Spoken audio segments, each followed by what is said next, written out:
Hey, everybody. Welcome to the booth here with Joel Klatt. This is Breaking the Huddle in the booth live after Ohio State just took care of business 42-21 over FAU. This show is always, as always, brought to you by Dr. Pepper, the official drink of Fansville. Lots to react to in this one. Let's start with the obvious one, Justin Fields. And I could sense it, right? I don't check social media during the game, but I could feel the social media buzz in the first quarter, just like going wild when Justin Fields takes off on the fourth play of the game for a 51-yard touchdown. Looks impressive, throws for a couple of more, has 4 total touchdowns in his first 4 series as the starting quarterback for the Ohio State Buckeyes. I could just sense kind of the momentum building on the outside.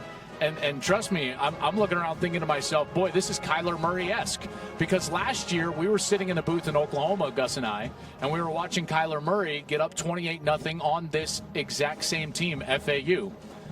It wasn't the same style, obviously. Justin Fields is not quite quick like a hiccup like Kyler Murray is. But it was impressive, right? The play calling from Ryan Day, the effectiveness of the run game from J.K. Dobbins, the dominance from the offensive line, and then this immense talent comes in as a transfer, and we wonder what it's going to look like. And then it was off the charts for 4 series. At the top end, Ohio State's offense and Justin Fields is incredible. There's no doubt about it. But then the game continued on, and FAU adjusted on defense. Big credit to them, obviously. They started playing harder, playing better. And then you saw some of the mistakes, right, and some of the growing pains that you're going to have with Justin Fields as a young player trying to learn how to manage the game, get better in certain situations. So from my standpoint, I was about ready to go in on hey, this guy is Heisman worthy. This is going to be a Heisman-esque type of season. And yet that had to be retracted a little bit because there was a lot of mistakes moving forward in that game. Here's what I saw from Justin Fields. I loved how he took care of the football outside of the one, backwards pass where it's not really his fault because the young player that he's throwing to, Garrett Wilson, it's not Garrett Wilson, excuse me. I was thinking of last year's tight end for UCLA. Garrett Wilson, the true freshman, the 5-star. He's got to understand that that's a potential backwards pass and get on it right away. Jeremy Ruckert was out there as well blocking in front of that play. He needs to understand that he needs to recover that ball. So that's not really Justin Fields' mistake. Then there was another turnover that was from the running backs on a fumble.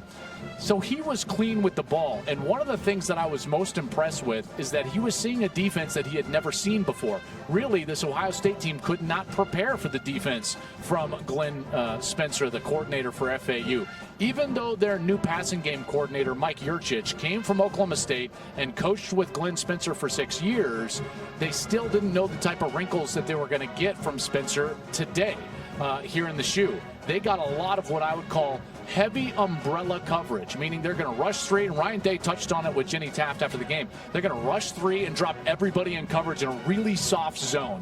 That can be so difficult from a quarterback's perspective because there's nowhere to throw the football. So you're just sitting there holding the ball, feeling like the rush might get to you, and the natural reaction is to try to make a play and force it down the field, and he didn't do that.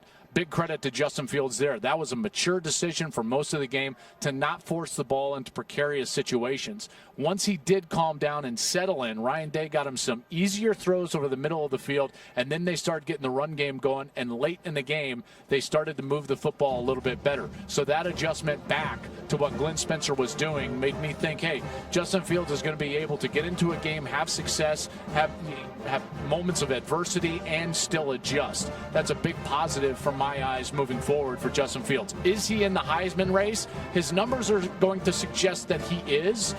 The performance, I thought, was very up and down.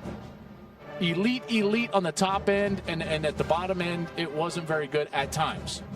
So that's where I set moving forward. It's still a wait and see. A great opponent for them coming in next week in Cincinnati. Luke Fickell, their head coach, is going to be ready for the Buckeyes. You know that, as he was the interim coach before Urban Meyer was here for 7 years. A couple of other thoughts just really quickly on Ohio State. The new look defense. I was really impressed with the new look defense. Early in this game, in the first half, they were dominant. That new zone from coordinator Jeff Hafley and Greg Madison, I thought it was perfect for what their personnel is, which is fast, physical, long players that can sit and then react to where the ball is going. They were dominant in run defense. Their secondary was getting all sorts of love from Gus and I, and rightly so, for the way that they were tackling in space. And that was a big thing for this coaching staff. Jeff Hafley kept hammering on it during the lead up to this game is, I want our guys to tackle well. He had seen so many missed tackles in all these games through the first week of the college football season, and that was the one area where he wanted his defense to excel. And for the most part, they were able to do that, tackling in space, which was a big problem for them last year here at Ohio State, and I thought that they fixed that for the most part here today against FAU. I like the changes on defense. Now let me hit on Chase Young more specifically. Right now, officially, he was only credited with 1.5 sacks because a lot of those tackles, I guess you have to call, of Chris Robertson, they were saying that Robinson was back to the line of scrimmage. But I'll just tell you this right now. This dude is a game wrecker. Chase Young is so good. Very rarely, if ever, do you get a guy that's as big as him, over 6'5". He's almost 6'6". He's 265 pounds, that can defend the run and be stout against the run. And yet he's fast enough in order to be a speed rusher on the outside. And then he's good enough of a technician where he can win with his hands and get inside with quickness and interior of that line. He does it all. I don't think he has a weakness in his game. That's why I think he's the best defensive player in the country. Grant Delpit, the safety at LSU, is a heck of a player. There's no doubt those two, I think, are the top defensive players in the country.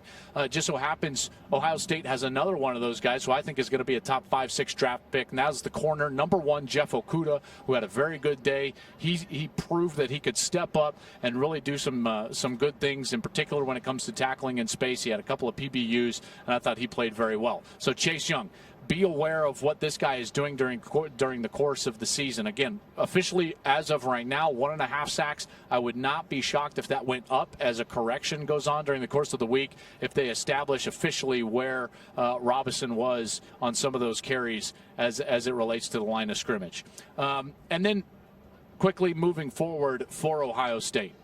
And I said this on the broadcast. Very similar to their quarterback because, teams generally follow their quarterbacks. At the top end, this team is a playoff team. There's no doubt in my mind. When they're playing as well as they can and as fast as they can, they're the best team in the Big Ten. They have potential to win every single one of their football games. There's no doubt about it.